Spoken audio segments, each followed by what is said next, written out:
हम चल रहे हैं अध्याय 9 पढ़ने और हम सिंगल कैंडलस्टिक पैटर्न पढ़ चुके हैं।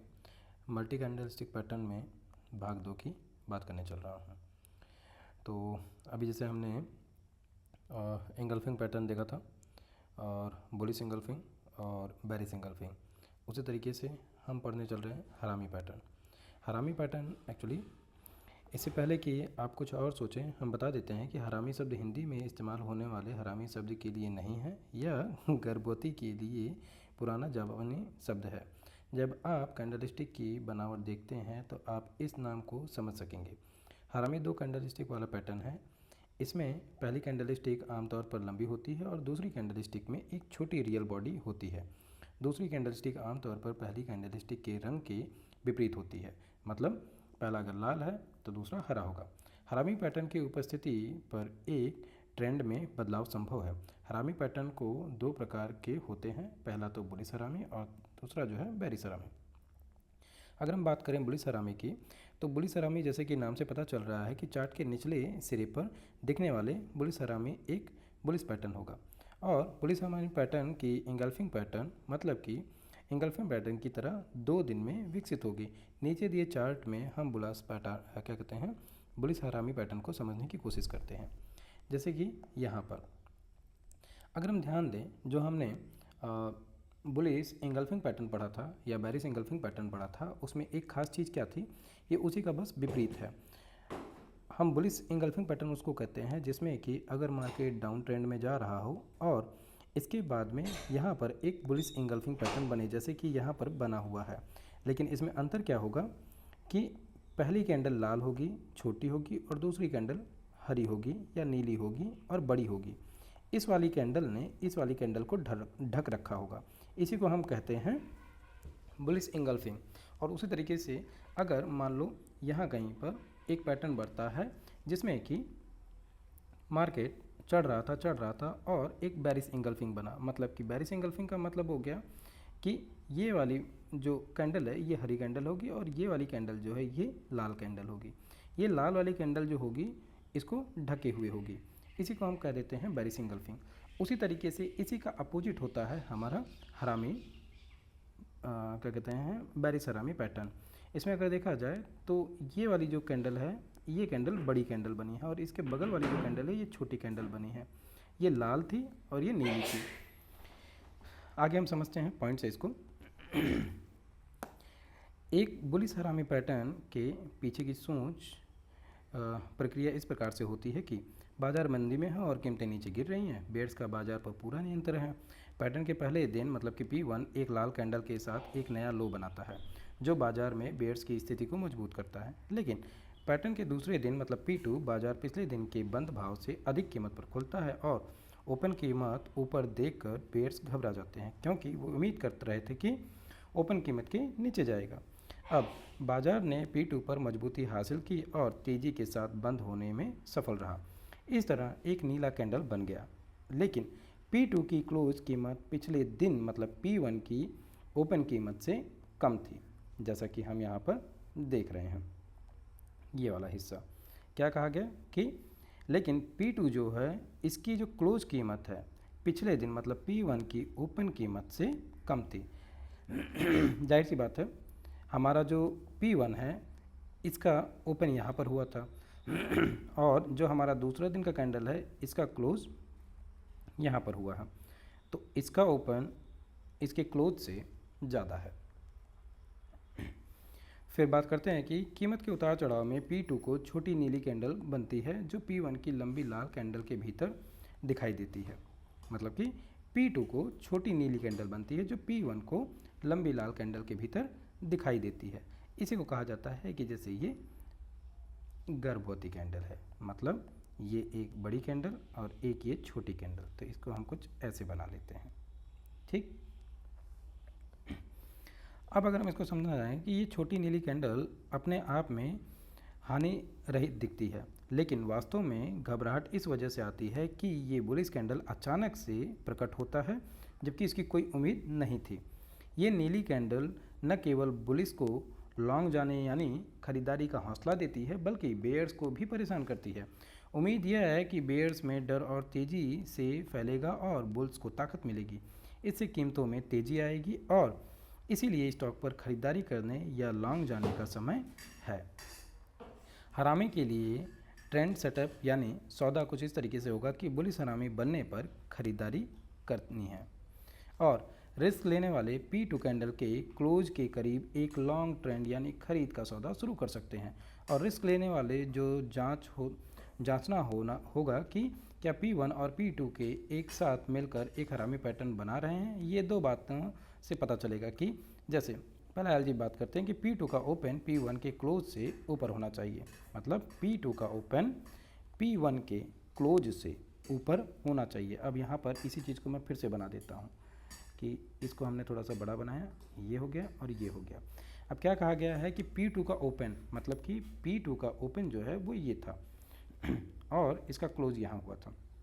ये कह रहे हैं कि P2 का ओपन जो है वो P1 के क्लोज से, अब P1 जो था ये एक रेड कैंडल बना था और ये जो हमारा क्या कहते हैं दूसरा कैंडल है ये एक ग्रीन कैंडल बना है। तो जाहिर सी बात है जब कोई ग्रीन कैंडल होता है तो इसका ओपन नीचे होता है और क्लोज ऊपर होता है। तो वही चीज़ ये कह रहे हैं कि P2 का ओपन, मतलब कि P2 का ओपन ये P1 के क्लोज से ऊपर होना चाहिए। तो वो चीज़ यहाँ पे सिद्ध हो रही है कि ये P1 का ओपन जो है वो ऊपर है। उसी तरीके से P2 के 3:20 बजे की कीमत P1 के ओपन कीमत से कम होनी चाहिए। उसी का उल्टा पलट दिया गया है कि सीधी बात है दूसरे दिन का जो ये कैंडल बना था ग्रीन वाला, इसका जो क्लोज है ये P1 कैंडल के ओपन से ऊपर गया ही नहीं। और यदि ये दो शर्तें पूरी हो रही हैं तो ये निष्कर्ष निकाल सकते हैं कि P1 और P2 दोनों एक साथ मिलकर बुलिश हरामी पैटर्न बना रहे हैं। रिस्क से बचने वाले P2 के बाद वाले दिन बाजार बंद होने के समय खरीदारी की शुरुआत कर सकता है। केवल ये पुष्टि करना होगा कि उस दिन एक नीली कैंडल बन रही है और पैटर्न का सबसे निचला लो इस सौदे के लिए स्टॉप लॉस होगा। ये नीचे एक्सिस बैंक का एक चार्ट देखिए, इसमें बुलिश हरामी को घेर कर दिखाया गया है। अब यहाँ पे जैसे कि दिख रहा है कि ट्रेंड जो है वो नीचे की तरफ जा रहा था और पैटर्न नीचे की तरफ जा रहा था और यहाँ पर एक पैटर्न बना। अब इस पैटर्न की खास बात क्या है, इसमें ये मैटर नहीं करता है कि कितना बड़ा बना और ये कितना छोटा बना, मैटर बस ये करता है कि ये थोड़ा सा नीचे की तरफ रहे, तभी तो ये ऐसे बनाएगा मतलब एक प्रेग्नेंट पैटर्न। अब इसमें ये कैंडल बहुत बड़ा बना और ये कैंडल छोटा बना, लेकिन ख़ास बात क्या है कि P1 का जो ओपन था वो P2 के क्लोज से ऊपर था और उसी तरीके से नीचे वाले के बारे में कोई ख़ास चीज़ नहीं बताई गई है। हमको ध्यान बस इसको रखना है और इसको रखना है। तो यहाँ पे ओपन हाई लो इस प्रकार से हैं कि अगर हम P1 को समझें, P1 का जो ओपन हुआ था वो यहाँ पे हुआ था, वो 868 था और इसका हाई जो गया था वो यहाँ गया था, मतलब 874, और लो जो इसका बना था वो 810 था और जो इसने क्लोज मारा था हाँ ठीक है ना, जो इसने क्लोज मारा था वो 810 पे मारा था। लो 810 गया था और जो इसने क्लोज मारा था वो मारा था 815 पे। तो ओपन मतलब 824 हुआ, हाई ये हुआ और क्लोज ये हुआ, ठीक। P2 का मतलब ये कि इसने ओपन यहाँ पे किया था और इसका लो यहाँ गया था और इसने क्लोज यहाँ किया और इसका हाई ये गया, ठीक है। एक चीज़ इसमें देख लेते हैं कि हमारा जो P2 है, P2 का लो 818 गया था और जो P1 है इसका लो 810 गया था, मतलब इसके नीचे इसको नहीं जाना है, ठीक है। तो इसका लो 818 था P2 का और P1 का लो 810 था, मतलब 8 पॉइंट का डिफरेंस था इनके, इसके लो में और इसके लो में, इसीलिए तो ये इसके अंदर आया। रिस्क लेने वाला P2 के क्लोज कीमत के करीब 335 पर खरीदारी शुरू कर देगा और सौदे के लिए स्टॉप लॉस P1 और P2 के नीचे सबसे कम कीमत होगी जो इस मामले में 810 है, उस पर वो ऐसा लगा देगा। रिस्क से बचने वाला P2 के बाद वाले दिन क्लोज के करीब ट्रेंड शुरू करेगा, बशर्ते ये एक नीली कैंडल का दिन हो। जो इस मामले में है। एक बार सौदा शुरू हो जाने के बाद में ट्रेडर्स को या तो टारगेट के हिट होने का या स्टॉप लॉस के ट्रिगर होने का इंतज़ार करना होता है। यहाँ नीचे एक चार्ट दिया गया है जहाँ कैंडल घेरे में दिखाया गया है कि एक बुलिश हरामी पैटर्न दिख रहा है, लेकिन वास्तव में ऐसा नहीं है। इस पैटर्न के पहले का ट्रेंड मंदी का होना चाहिए, लेकिन इस मामले में पहले का ट्रेंड लगभग सपाट है, जो हमें इस कैंडलस्टिक पैटर्न को बुलिश हरामी कहने से रोक देता है। जैसे कि ये मामला, यहाँ पर ये एक सपाट ऐसे जा रहा है और यहाँ पे अगर ये पैटर्न बनता है तो इससे हम कुछ खास निर्णय नहीं ले सकते हैं। तो अब एक और उदाहरण देखते हैं जहाँ बुलिश हरामी पैटर्न बना लेकिन स्टॉप लॉस ट्रिगर होने से सौदे में नुकसान हो गया। यहाँ पर मार्केट रेंज बाउंड करके धीरे धीरे धीरे धीरे जा रहा था और यहाँ पर एक हरामी बुलिश बना, लेकिन अब बात यह है कि बुलिश हरामी बना लेकिन इसने यहाँ पर रेंज बाउंड कर लिया। हालांकि एक चीज़ और देखी जा सकती है कि ऐसे केसेस में ये मार्केट बहुत धीरे धीरे नीचे जा रहा है, मतलब दोनों तरफ दबाव बहुत बराबर है। जो बैरिस है, बिकॉली करने वाले लोग, मार्केट को नीचे ले जाने वाले लोग, वो थोड़ा सा हावी दिख तो रहे हैं यहाँ पर, लेकिन दबाव दोनों तरफ से बराबर है। जैसे दो तरफ से कुछ लोग रस्सी को खींच रहे हैं, अब एक तरफ वाला थोड़ा जोर ज़्यादा लगा दे रहा है, एक तरफ वाला कम। तो ऐसे में जब तक एक रेंज बाउंड बन रहा है तब तक कुछ भी कह पाना मुश्किल होता है। अब जैसे ये एक रेंज बाउंड बन रहा था, यहाँ ब्रेक किया तो यहाँ पे हमको एक ऑप्शन मिल गया। वैसे ये एक रेंज बाउंड किया, इस रेंज बाउंड ने जब तोड़ा तो हमको एक थोड़ा सा यहाँ पर मिल गया। उसी तरीके से ये भी एक रेंज बाउंड कर रहा है। तो ऐसे में अगर कोई पैटर्न बनता है तो हमको थोड़ा सा लॉजिकली डायनेमिकली सोचना ज़रूरी हो जाता है। इसी तरीके से अब हम बात करते हैं बेरिश हरामी की। बेरिश हरामी है, इसका मतलब ये है कि मार्केट चढ़ रहा था और अब यहाँ पर एक पैटर्न बना है जो ये बताएगा कि ये गिरेगा। तो उसी में बेरिश हरामी पैटर्न में एक ट्रेंड यहाँ पर दिखाया गया है कि जैसे मार्केट यहाँ से चढ़ रहा था और यहाँ पर एक बहुत ही प्यारा सा बेरिश हरामी बन गया। बेरिश हरामी में खास बात क्या है कि जो पहली कैंडल बनेगी, मतलब P1 कैंडल जो बनेगी, ये बड़ी कैंडल होगी और ख़ास बात है कि ये नीली कैंडल होगी या इसको हम ग्रीन कैंडल कह लेते हैं। और दूसरी कैंडल जो बनेगी वो P2 कैंडल होगी और ये रेड कैंडल बनेगी। जैसा कि हमने पहले भी बात की है कि ये एक प्रेग्नेंट कैंडल दिखनी चाहिए, मतलब कि P1 के हाई और लो से अंदर होना चाहिए हमारा P2। तो ये चीज़ ये फुलफ़िल कर रहा है और इसके बाद में मार्केट यहाँ पर नीचे गया, थोड़ा और नीचे गया और नीचे गया, तो इतना काफ़ी है। इसके बाद में इसने रेंज बाउंड किया यहाँ पर और फिर इसके बाद में धड़ धड़ धड़ धड़ धड़ धड़ धड़ धड़ नीचे गया। तो एक बेरिश हरामी पैटर्न को में शॉर्ट करने से पीछे का एक छोटा सा विचार, बाज़ार में तेज़ी है और बुलिश के नियंत्रण में है और पहले दिन जो है बाज़ार तेज़ी में रहता है और एक नया हाई बनाता है। ये पूरी तरीके से एक नीला कैंडल बन जाता है और बाज़ार में दौर बुलिश का रहता है। उनको लगता है कि हम बाज़ार को ऊपर लेके जाएंगे, लेकिन दूसरे दिन ऐसा क्या होता है कि अचानक से दिन मौसम हालात सब बदल जाते हैं और एक लाल कैंडल बन जाता है जो कि बुलिश वालों को थोड़ा सा घबराता है कि भाई मार्केट अब नीचे जा सकता है और वो घबराहट में अपनी क्लोजिंग करना चालू कर देते हैं और बाज़ार उस हद तक नीचे चला जाता है जहां ये लाल कैंडल दिन का क्लोज बना देता है और ऐसे में अचानक से मंदी का दौर शुरू होता है और जो बुलिश होते हैं वो अपना जितना कुछ रहता है लपेट के पीछे भागने की कोशिश करते हैं और बेरिश जो है फिर हावी हो जाते हैं। फिर बेरिश हरामी के आधार पर अगर हम शॉर्ट ट्रेंड का सेटअप करना चाहें तो उसमें होगा यही कि P1 और P2 को मिलकर एक बेरिश हरामी बनाएगा जो कि एक रिस्क लेने वाला P2 पर ही अगर देख लेगा कि ये एक बेरिश हरामी बन रहा है तो उसके क्लोज पे अपनी मार्केट में पोजीशन बना लेगा। लेकिन इसमें क्या ध्यान रखना है बस कि P2 का ओपन जो है वो कीमत P1 की क्लोज की कीमत से कम होना चाहिए और P2 का क्लोज कीमत जो है वो P1 के ओपन कीमत से अधिक होना चाहिए, जो कि है। और रिस्क के बचने वाला जो है P2 के बाद में एक दिन और वेट करेगा और तीसरे दिन की जो कैंडल बनेगी, अगर वो लाल कैंडल बनती है तो वो अपना वहाँ पर ट्रेड लेगा।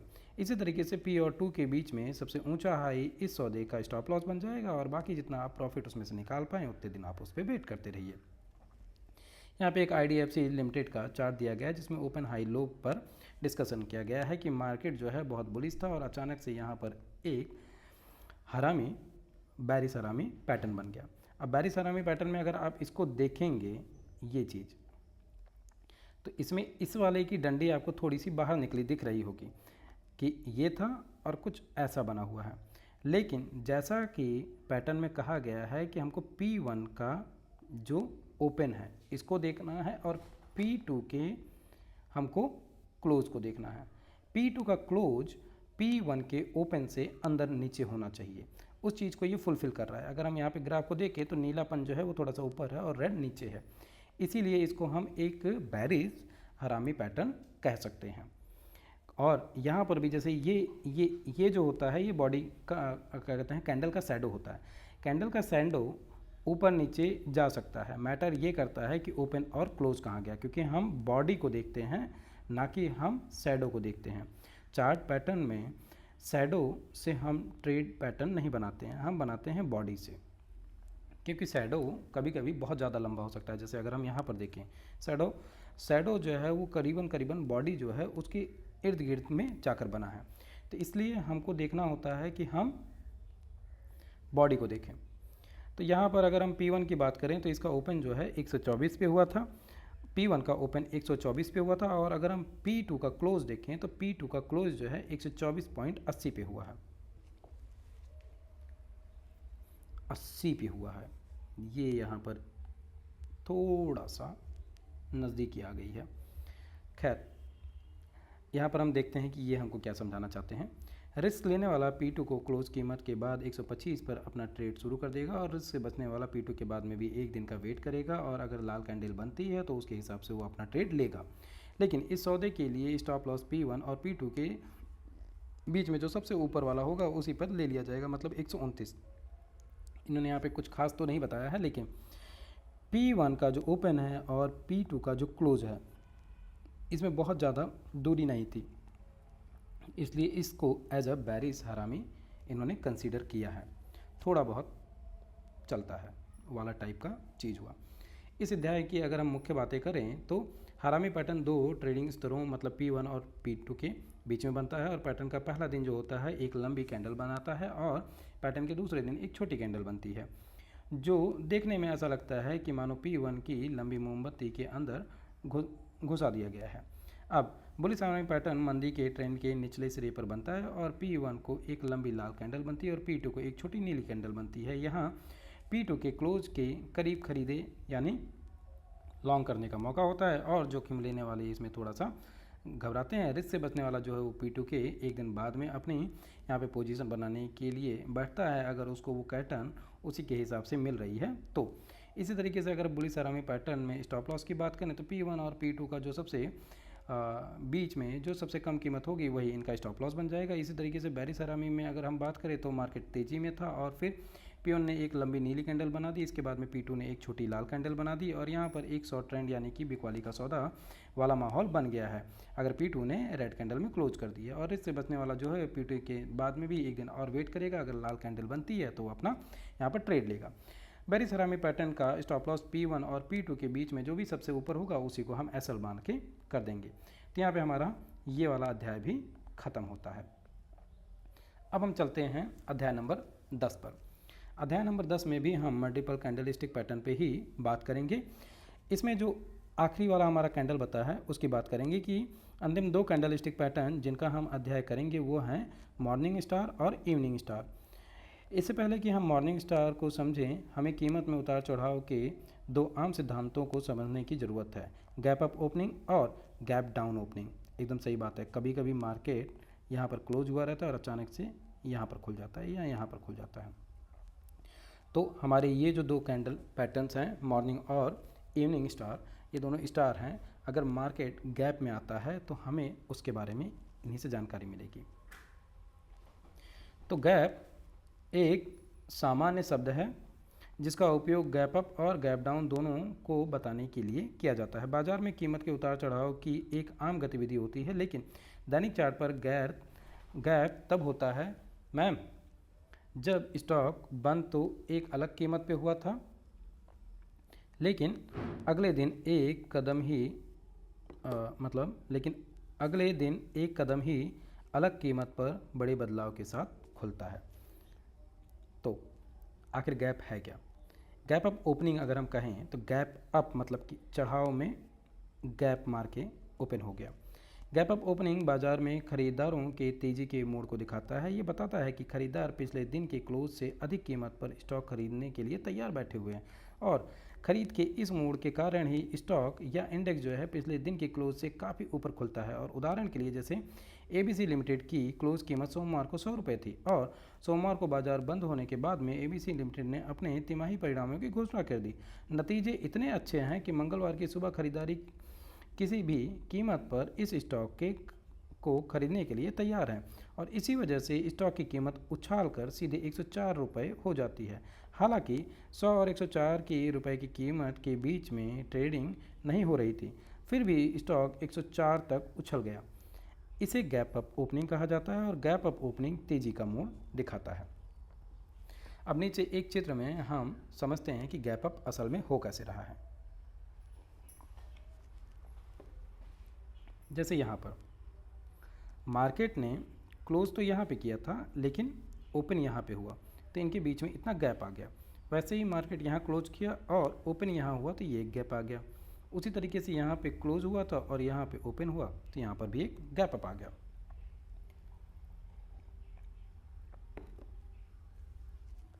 अब बात कर लेते हैं गैप डाउन ओपनिंग की।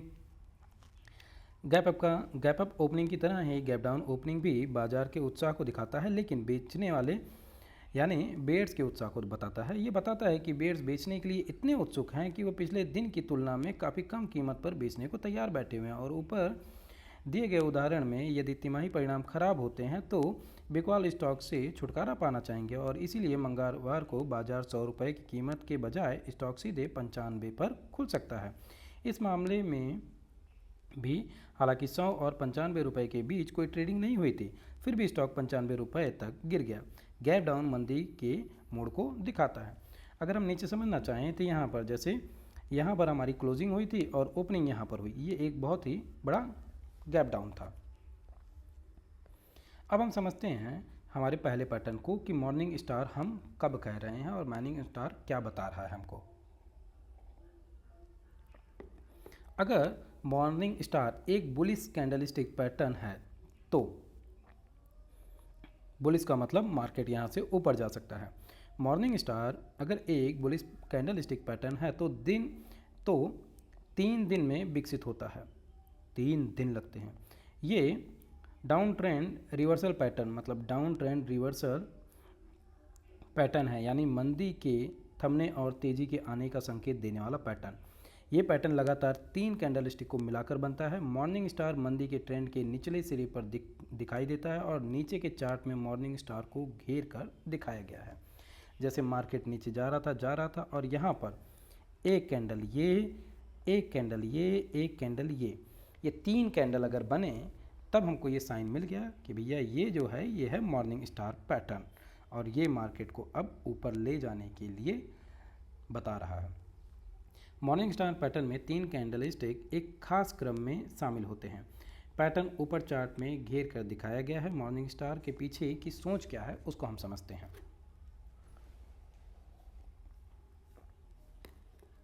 बाजार पूरी तरीके से बेयर्स के नियंत्रण में था और मंदी में चल रहा था। बाजार इस दौरान लगातार नए लो बना रहा था। जैसा कि उम्मीद की जा रही थी कि पैटर्न के पहले दिन मतलब कि P1 बाजार एक नया लो बनाता है और एक लंबी लाल कैंडल बनाता है। बड़ी लाल कैंडल बिकवाली में बढ़ोतरी को दिखाती है और दूसरे दिन होता ये है कि गैप डाउन ओपनिंग भी बेयर्स के नियंत्रण को ही दिखाती है कि मार्केट हल्का सा गैप डाउन हुआ। अब गैप डाउन खुलने के बाद P2 के दौरान कुछ भी नहीं होता है, जिसके परिणाम स्वरूप या तो एक दोजी या एक स्पिनिंग टॉप बनता है। स्पिनिंग टॉप आपको याद होगा, स्पिनिंग टॉप जो कुछ ऐसा सा होता है या ऐसा सा हो जाता है या ऐसा सा होता है बनाता है। याद रखिए कि दोजी या स्पिनिंग टॉप बाजार में अनिर्णय की स्थिति को दिखाता है। दोजी या स्पिनिंग टॉप बनने से बेयर्स के भीतर थोड़ी सी बेचैनी पैदा हो जाती है, क्योंकि वे एक और मंदी वाले दिन की उम्मीद कर रहे थे, खासकर गैप डाउन ओपनिंग के बाद में। लेकिन पैटर्न के तीसरे दिन बाजार स्टॉक एक नीली कैंडल के बाद में गैप अप खुलता है, जो P1 की लाल कैंडल ओपनिंग के ऊपर क्लोज होता है। मतलब अगर हम यहाँ समझें तो जो हमारी ये पहली वाली कैंडल थी, इस कैंडल से हमारी जो तीसरी वाली कैंडल है इसकी क्लोजिंग ऊपर हो जाती है। इसी को हम कह रहे हैं यहाँ पर कि P3 मतलब तीसरे दिन जो है स्टॉक एक नीली कैंडल तो बनाता ही बनाता है और गैप अप के साथ में भी खुलता है और साथ में जो हमारी P1 मतलब कि लाल वाली कैंडल थी उसके ओपनिंग के ऊपर में क्लोज मारता है। अब अगर P2 को दोजी या स्पिनिंग टॉप नहीं बनता है तो मतलब जो P2 वाली कैंडल थी अगर इसमें दोजी या स्पिनिंग टॉप नहीं बनता है तो ऐसा लगता है जैसे P1 और P3 ने एक बुलिश इंगल्फिंग पैटर्न बनाया है। ओके, बोलने का मतलब है कि P1 और P3 मतलब P2 को अगर हम कह दें कि ये निकम्मा निकल गया, इसने कुछ और ही पैटर्न बना दिया, ना स्पिनिंग बनाया ना ही दोजी बनाया, तब भी हम P1 और P3 के बीच में कंपैरिजन कर सकते हैं कि ये एक बुलिश इंगल्फिंग पैटर्न बना रहा है। बुलिश इंगल्फिंग पैटर्न का पैटर्न क्या था कि मार्केट नीचे जा रहा था, पहले दिन एक लाल कैंडल बनी और दूसरे दिन एक हरी कैंडल बनी। अब इसका नियम यही था कि पहली कैंडल लाल होनी चाहिए, दूसरी कैंडल नीली होनी चाहिए और ये एक गिरते हुए मार्केट में बनना चाहिए। और जो हमारी लाल वाली कैंडल है मतलब P1 कैंडल है, इस कैंडल का जो भी ओपन होगा उससे हमारी P2 कैंडल का जो क्लोज होगा वो नीचे होना चाहिए, जो कि इस केस में है नहीं है, एक्चुअली नहीं है। चलो देखते हैं ये क्या बता रहे। ठीक है, बाजार में सारा एक्शन P3 को आता है। गैप अप ओपनिंग पर बेयर्स थोड़ा घबरा जाते हैं। गैप अप के बाद में दिन के दौरान खरीद बनी रहती है। खरीदारी इतनी अधिक होती है कि P1 के सभी नुकसान की भरपाई हो जाती है और उम्मीद ये है कि P3 की ये तेज़ी अगले कुछ कारोबार स्तरों में जारी रहेगी और इसलिए बाजार में खरीदारी के मौके तलाशते जाने लगते हैं। ठीक है,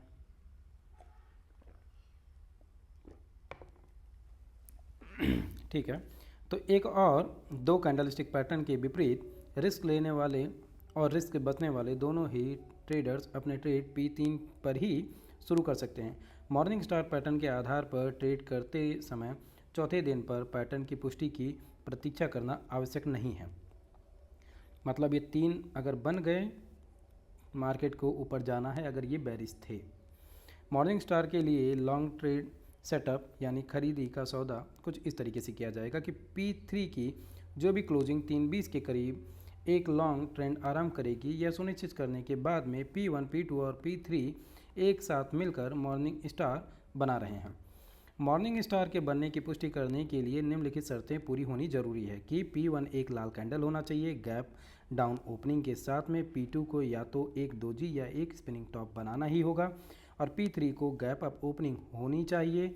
साथ ही 3:20 बजे पर बाजार के मौजूद कीमत मतलब कि करंट मार्केट प्राइस जो है P1 की ओपन कीमत से अधिक होना चाहिए। मैंने यहाँ पे गलती की थी। P3 को गैप अप तो होना ही होना चाहिए, साथ में 3:20 पर बाजार की मौजूदा कीमत करंट मार्केट प्राइस जो है P1 की ओपन कीमत से अधिक होना चाहिए। जो मैंने यहाँ पर इंगल्फिंग से कंपैरिजन किया था वो गलत किया था।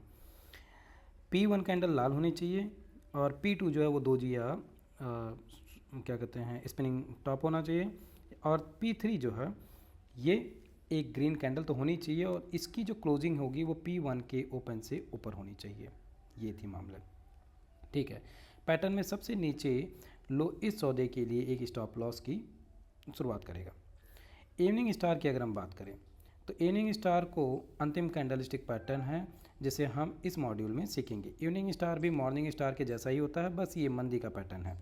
इवनिंग स्टार एक तेजी ट्रेंड के ऊपरी सिरे पर दिखाई देता है और मॉर्निंग स्टार की तरह ही इवनिंग स्टार एक 3 कैंडल वाला पैटर्न है जो ये 3 कारोबारी स्तरों में विकसित होता है। मतलब अगर हम मॉर्निंग स्टार कह रहे हैं तो इसके नाम से ही हमको पता चल जा रहा है कि सवेरा होने वाला है। सवेरा होने वाला है का मतलब कि मार्केट नीचे जा रहा था, अब मार्केट ऊपर जाएगा। इवनिंग स्टार का मतलब है कि मार्केट ऊपर जा रहा था, अब अंधेरा होने वाला है। मतलब कि अब मार्केट नीचे जाने वाला है। नाम बड़े ही सोच समझ के रखे गए हैं।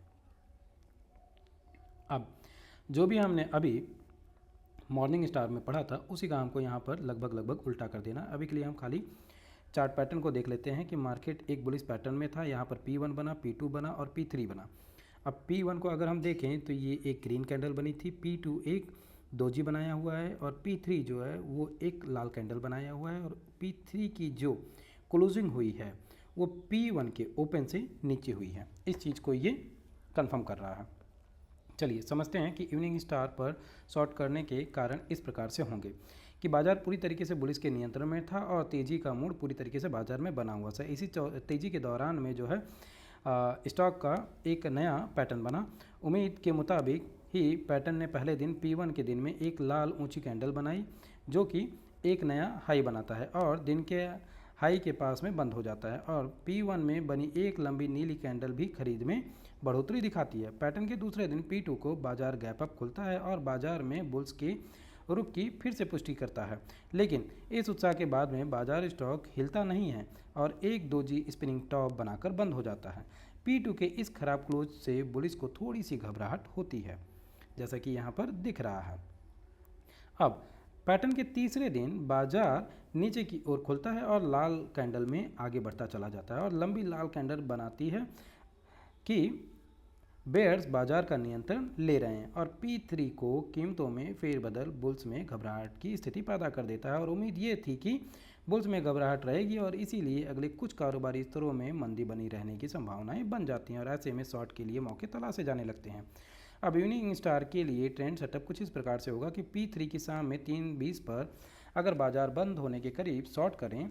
बस ये ध्यान में रखना है कि P1 और P3 मिलकर एक इवनिंग स्टार बना रहे हैं।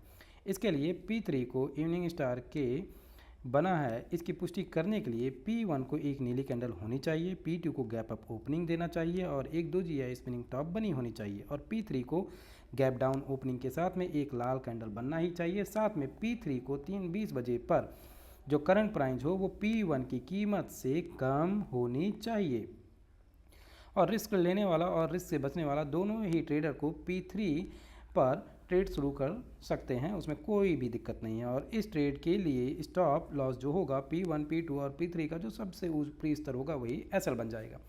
अब हम समझते हैं कि कैंडलस्टिक पैटर्न के लिए एंट्री और एग्जिट का सारांश। इससे पहले कि हम इस अध्याय को समाप्त करें, हम एक बार फिर से लॉन्ग और शॉर्ट दोनों ट्रेड के लिए एंट्री और एग्जिट स्टॉप लॉस के मुख्य बिंदुओं पर नज़र डाल लेते हैं। याद रखें कि कैंडलस्टिक के अध्ययन के दौरान हमने ट्रेड से एग्जिट यानी कि टारगेट पर बात नहीं की है, हम ये अगले अध्याय में करेंगे। अभी तक हमने केवल और केवल स्टॉप लॉस की बात की है। रिस्क लेने वाला पैटर्न के बनने के अंतिम दिन मतलब 3:20 पर क्लोज कीमत के आसपास ट्रेड में एंट्री कर लेता है और ट्रेड को पैटर्न की पुष्टि करना चाहिए या और पुष्टि मिलने पर ट्रेड कर सकते हैं। और रिस्क से बचने वाला जो है, रिस्क से बचने वाला ट्रेडर पैटर्न के अगले दिन के कैंडल देखने के बाद में ट्रेड शुरू करता है और लॉन्ग ट्रेड के लिए कैंडल का रंग नीला होना चाहिए और शॉर्ट ट्रेड के लिए कैंडल का रंग लाल होना चाहिए। एक नियम जो आप मान सकते हैं, एक पैटर्न में शामिल दिनों की संख्या जितनी अधिक होगी उतना ही अच्छा होगा कि ट्रेडर पैटर्न बनने वाले उसी दिन ट्रेड कर ले। मतलब कि जैसे 3 कैंडल वाला पैटर्न है, उसमें कोई डाउट नहीं है, रिस्क लेने और रिस्क ना लेने वाला दोनों ही तीसरे कैंडल की शाम को 3:20 पर अपना ट्रेड ले सकते हैं। एक लॉन्ग ट्रेड के लिए स्टॉप लॉस पैटर्न का सबसे निचला स्तर हो गया और शॉर्ट ट्रेड के लिए स्टॉप लॉस पैटर्न का सबसे ऊपरी स्तर हो गया। आगे क्या है इसको भी समझ लेते हैं। हमने 16 कैंडलस्टिक पैटर्न को जान लिया है, लेकिन क्या इतने ही पैटर्न होते हैं? वास्तव में नहीं, कई कैंडलस्टिक पैटर्न हैं और मैं इन पैटर्नों को समझा सकता हूं, लेकिन इसमें हमें हमारा लक्ष्य नहीं मिलता है। हमारा अंतिम लक्ष्य ये समझना और पहचानना है कि कैंडलस्टिक बाजार के बारे में नज़रिया बनाने का एक तरीका है। आपको सभी पैटर्न की जानकारी होना जरूरी नहीं है। उदाहरण के तौर पर एक बाजार जब आप कार चलाना सीख रहे हैं, एक बार जब आप कार चलाना सीख जाते हैं तो इससे कोई फ़र्क नहीं पड़ता है कि आप कौन सी कार चला रहे हैं, होंडा की कार चला रहे हैं, हुंडई या फोर्ड की कार चलाने के समान ही होगा। एक बार कार चलाना आ जाए तो ड्राइविंग स्वाभाविक रूप से होती है, चाहे आप जिस भी कार को चला रहे हों। इसी तरीके से एक बाजार जब आप एक कैंडलस्टिक के पीछे की सोच को समझने के लिए अपने दिमाग को प्रशिक्षित कर लेते हैं तो इससे कोई फ़र्क नहीं पड़ता है कि आप किस पैटर्न को देख रहे हैं। आपको पता होगा कि कैसे प्रतिक्रिया करनी है और उस चार्ट के आधार पर ट्रेड कैसे सेट करना है। बेशक इस स्तर तक पहुंचने के लिए आपको पैटर्न को सीखना और उसके आधार पर ट्रेड करने की अनुभव से गुजरना ही होगा। इसीलिए आपको मेरी सलाह यह है कि जिन पैटर्न की हमने यहाँ चर्चा की है उन्हें जान लें। ये भारतीय बाज़ारों में ट्रेड करने के लिए सबसे लाभदायक पैटर्न हैं और इसका बार बार इस्तेमाल होता है। जैसे जैसे आप आगे बढ़ेंगे वैसे वैसे बुल्स और बेयर्स के बीच प्रक्रियाओं को समझने और उनके आधार पर ट्रेड को विकसित करना शुरू कर देंगे।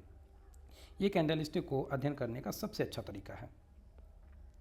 इस अध्याय की अगर हम मुख्य बातें करें तो कुछ इस प्रकार से हैं कि स्टार का गठन 3 कारोबारी स्तरों में होता है। P2 की कैंडल आमतौर पर एक दोजी या स्पिनिंग टॉप होती है और यदि स्टार पैटर्न में P2 पर एक दोजी बनता है तो इसे doji star, morning doji star या इवनिंग दोजी स्टार कहा जाता है। अन्यथा इसे केवल स्टार पैटर्न मतलब मॉर्निंग स्टार, इवनिंग स्टार कहा जा सकता है। मॉर्निंग स्टार एक तेजी का पैटर्न है जो ट्रेड के निचले छोर पर होता है और ये एक लॉन्ग ट्रेड बनाता है। इस ट्रेड के लिए स्टॉप लॉस पैटर्न का सबसे निचले स्तर हो जाता है। उसी तरीके से इवनिंग स्टार एक बेयरिश पैटर्न होता है जो एक ट्रेड के ऊपरी सिरे पर बनता है और ये इसमें P3 का शॉर्ट करना बेहतर होता है। इस ट्रेड में स्टॉप लॉस पैटर्न का सबसे ऊपरी स्तर हो जाता है। स्टार 3 दिनों में बनता है, इसीलिए रिस्क लेने वाले और रिस्क से बचने वाले दोनों ही ट्रेडर को P3 का ट्रेड शुरू करने की सलाह दी जाती है। मतलब P3 के दिन में ही आप 3:20 पर शुरू कर दें। यहाँ पे हमारे अध्याय 10 तक खत्म हो गए। अब हम आते हैं अध्याय नंबर 11 पर। यहाँ पे हम पढ़ेंगे सपोर्ट और रेजिस्टेंस, मतलब सपोर्ट कहाँ पर हो जाता है और कहाँ पर रेजिस्टेंस बन जाता है। तो कैंडलस्टिक पैटर्न के बारे में समझते हुए हमने एंट्री और स्टॉप लॉस पॉइंट के बारे में जाना था, लेकिन हमने उस वक्त टारगेट प्राइस के बारे में बात नहीं की थी। इस अध्याय में उस पर ही ध्यान देंगे। टारगेट प्राइस को पता करने का सबसे बढ़िया तरीका होता है कि सपोर्ट और रेजिस्टेंस पॉइंट्स को पता करना। सपोर्ट और रेजिस्टेंस को शॉर्ट यानी छोटे में हम कह सकते हैं S&R। सपोर्ट और रेजिस्टेंस किसी चार्ट में उस खास प्राइस पॉइंट को बताता है जिस पर सबसे ज़्यादा खरीदारी या बिकवाली हो रही है। सपोर्ट प्राइस वह कीमत है जिस पर बिकवाल से ज़्यादा खरीदार की संख्या होने की उम्मीद हो जाती है। मतलब कि फिर से पढ़ते हैं इस लाइन को। सपोर्ट प्राइस वो कीमत होती है जिस पर बिकवाल से ज़्यादा खरीदार की संख्या होने की उम्मीद होती है। उसी तरीके से रेजिस्टेंस प्राइस पर खरीदार से ज़्यादा बिकवाल के होने की संभावना होती है। जाहिर सी बात है, एक होता है मार्केट का चढ़ना और एक होता है मार्केट का गिरना। अगर मान लो मार्केट चढ़ रहा था और यहाँ पर बिक्री करने वालों की संख्या ज़्यादा हो गई है, तब जाहिर सी बात है मार्केट इससे ऊपर नहीं जा पाएगा, उसको मार्केट को नीचे आना पड़ जाएगा। उसी तरीके से मान लो अगर मार्केट नीचे जा रहा था और यहाँ पर एक स्तर पर लोगों ने समझ लिया कि भैया ये जो है बहुत बेहतर कीमत है, यहाँ से हमको प्रॉफिट बहुत अच्छा मिल जाएगा, तो यहाँ पे लोग खरीदना चालू कर देंगे, तो इससे नीचे नहीं जाएगा। अब S&R की मदद से ट्रेंड किसी भी सौदे में घुसने का सही वक्त यानी एंट्री पॉइंट पता कर सकता है। तो सबसे पहले हम समझते हैं रेजिस्टेंस। रेजिस्टेंस शब्द का हिंदी में मतलब होता है रुकावट, रोक या बाधा। तो इस मायने के आधार पर हम ये समझ सकते हैं कि रेजिस्टेंस कीमत बढ़ने या ऊपर जाने से रोकता है। शेयर बाजार में रेजिस्टेंस शब्द का इस्तेमाल किसी स्टॉक के चार्ट पर उस प्राइस पॉइंट को बताने के लिए किया जाता है जिस पॉइंट पर स्टॉक की कीमत ऊपर जाने से रुकती है। इस प्राइस पॉइंट पर ट्रेडर स्टॉक की अधिकतम आपूर्ति यानी मैक्सिमम सप्लाई की उम्मीद करते हैं। रेजिस्टेंस लेवल हमेशा स्टॉक के अभी की कीमत यानी करंट मार्केट प्राइस से ऊपर होता है।